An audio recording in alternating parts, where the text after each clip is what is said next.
வணக்கம். Tamil Nadu rain weather news. தற்போது தமிழகத்தில் உள்ள வானிலை அமைப்பை பார்ப்போம். இன்று 03 அதாவது 3ஆம் தேதி 12வது மாதம் 2024. ஸோ பார்த்தீங்கன்னா இன்றைக்குள்ள வானிலை அமைப்பை பார்ப்போம். அதுக்கு முன்னாடி நம்ம சேனலை சப்ஸ்கிரைப் பண்ணலாம். மறக்காமல் தமிழ்நாடு ரெயின் வெதர் நியூஸ் சேனலுக்கு சப்ஸ்கிரைப் பண்ணுங்கள், லைக் பண்ணுங்கள், ஷேர் பண்ணுங்கள், கமெண்ட் பண்ணுங்கள். பார்த்தீங்கன்னா இந்த நம்ம ஏற்கனவே சொல்லியிருந்தோம், இந்த ஃபெங்கல் புயல் அப்படின்னு. இந்த ஃபெங்கல் புயல் தற்போது முற்றிலுமாக வலுவிழந்து ஒரு காற்றழுத்த தாழ்நிலையாக, அதாவது நமக்கு கர்நாடகா ஒட்டி உள்ள அந்த கடல் பகுதியில் நிலவி வருகின்றது. ஸோ அதை நீங்கள் பார்த்தாலே தெரியும், அது முற்றிலுமாக வலுவிழந்து அது ஒரு சாதாரண காற்றழுத்த தாழ்நிலையாக தான் இருக்குது. இந்த இடத்துல பாருங்கள், உள்ள நல்லா மழையை கொடுத்துச்சு, அப்புறம் உள் மாவட்டங்கள், அப்புறம் பெங்களூர் இங்கெல்லாம் நல்ல மழையை கொடுத்துச்சு. இப்போ பார்த்தீங்கன்னா உங்களுக்கு வலுவிழந்து சாதாரண ஒரு காற்றழுத்த தாழ்நிலையாக பார்த்திங்கன்னா நம்ம அந்த வடக்கு அந்த கர்நாடகா ஒட்டி உள்ள அந்த அரபிக் கடல் பகுதிகளை கொண்டுள்ளது. தெரியுது உங்களுக்கு, ஒரு காற்றழுத்த தாழ்நிலை சுழற்சி இருக்கா?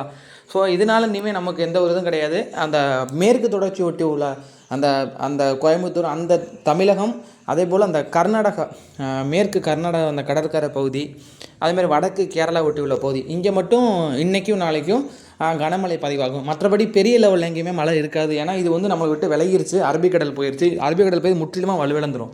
ஸோ இனிமேல் ஃபெங்கல் புயலுங்கிறது நம்ம டோட்டலாக நமக்கு அவ்வளோதான். அது அரபிக்கடல் போய் டோட்டலாக அது வலுவிழந்துடும். அடுத்து பார்த்திங்கன்னா, சார் அடுத்து எங்களுக்கு எப்போ மழை அப்படின்னு கேட்குறாங்க நிறைய பேர். தென் மாவட்டங்களுக்கு எப்போ சார் பெய்யும் அப்படின்னு கேட்குறாங்க. அவங்களுக்கு தென் மாவட்டங்களில் பெய்யக்கூடிய மழை வந்துக்கிட்டே இருக்குது. அதாவது பார்த்திங்கன்னா அதை நம்ம சொல்லியிருக்கோம் ஏற்கனவே, இந்த MGO, கடல் வெப்பநிலை, இதெல்லாமே நிலநடுக்கோட்டு இந்திய பெருங்கடலில் சாதகமாக இருக்குது. இப்போ அடுத்து என்ன ஆக போகுது அப்படின்னா, அடுத்து ஒரு புதிய காற்றழுத்த தாழ்நிலை வடக்கு அந்தமான் மற்றும் அதை வெட்டியுள்ள தெற்கு அந்தமான் பகுதியில் நிலவரத்துக்கு வாய்ப்பு இருக்குது.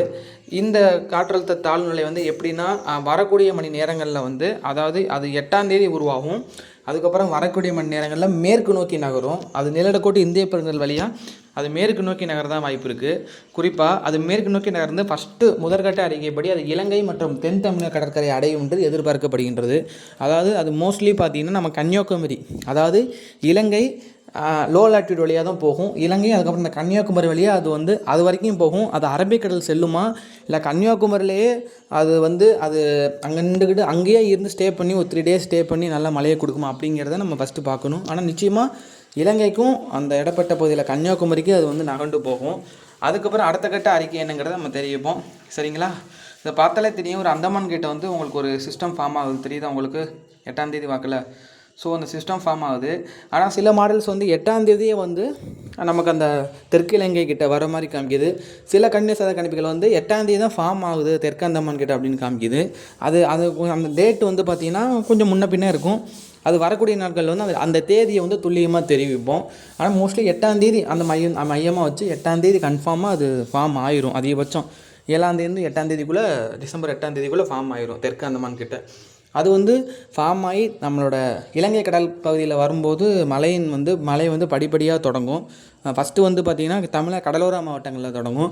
அது கன்னியாகுமரி வருது, மன்னார் வளைகுடா கிட்ட வரும்போது எல்லாவித, அதாவது ஒட்டுமொத்த தமிழகத்துக்கும் நல்ல மழைக்கான வாய்ப்பு காத்திருக்கின்றது. சரிங்களா? ஸோ இதுதான் இப்போ உள்ள அறிக்கை. அடுத்து பார்த்திங்கன்னா இதில் பாருங்கள், இந்த ஐரோப்பிய மாடல்னு சொல்லுவோம், ECMWFன்னு. அந்த ஐரோப்பிய மாடலில் பார்த்திங்கன்னா உங்களுக்கு தெரியும், இது பாருங்கள், இந்த சிஸ்டம் நம்ம தமிழகத்தை நோக்கி வரும், இலங்கையை நோக்கி வரும் அப்படிங்கிறத காமிச்சிருக்கு. ஸோ எல்லோ அது ஒரு பிளேஸ், அதே மாதிரி இந்த ப்ளூ அது ஒரு பிளேஸு, க்ரீன் அது ஒரு பிளேஸு. அது எங்கே பரவி இருக்கோ அந்த இடம் ஃபுல்லாகவே இதனால் நல்ல மழைக்கான வாய்ப்பு இருக்குது அப்படின்னு அர்த்தம். அது ஒவ்வொரு கலரோட டெஃபினேஷனில் கொடுத்துருக்காங்க. அந்த சென்டர் பகுதி இருக்குல்ல, நடுவில் உள்ள பகுதி கலரு, அதாவது லைட் ப்ளூன்னு சொல்லுவோம். அது பார்த்திங்கன்னா நம்ம தமிழக கடற்கரை நோக்கி இலங்கையை நோக்கி தான் வர மாதிரி காமிச்சிருக்காங்க. அதாவது அடுத்த நிகழ்வு. ஸோ அது மோஸ்ட்லி இலங்கையை நோக்கி தான் வரும், தமிழகத்தை நோக்கி தான் வரும். ஸோ பார்ப்போம் என்னங்கிறத, அடுத்த கட்ட நிகழ்வை பார்ப்போம். ஸோ இதை பார்த்தீங்கன்னா உங்களுக்கு தெரியும், பாருங்கள், அந்த சுழற்சி எங்கே இருக்குது, இலங்கையை நோக்கி தான் வருது. அது லோ லாட்டியூட் வழியாக தான் வரும். ஸோ இலங்கை கன்னியாகுமரி நோக்கி தான் வரும். இந்த இடத்துல வந்தாலே, இந்த பிளேசஸில் வந்தாலே கிழக்கு காற்றை ஃபுல்லாக புல் பண்ணும். அப்போ சென்னை முதல் கன்னியாகுமரி வரைக்கும் கடலோர பகுதியில் மழையை தொடங்கும். இது சற்று இன்னும் கொஞ்சம் மேற்கு நோக்கி மன்னார் வளைகுடா அப்படிங்கிறதுல வரும்போது ஒட்டுமொத்த தமிழகத்துக்கும் மழை இருக்கும். ஏன்னா அந்த கிழக்கு காற்றை வேகமாக புல் பண்ணிவிடும். தமிழக உள் மாவட்டங்களுக்கும் நல்ல மழைக்கான வாய்ப்பு இருக்குது. தொடர்ந்து இணைந்திருங்கள். நம்ம சேனலை மறக்காமல் சப்ஸ்கிரைப் பண்ணுங்கள், லைக் பண்ணுங்கள். நாளை மற்றொரு வானொலியில் சந்திப்போம்.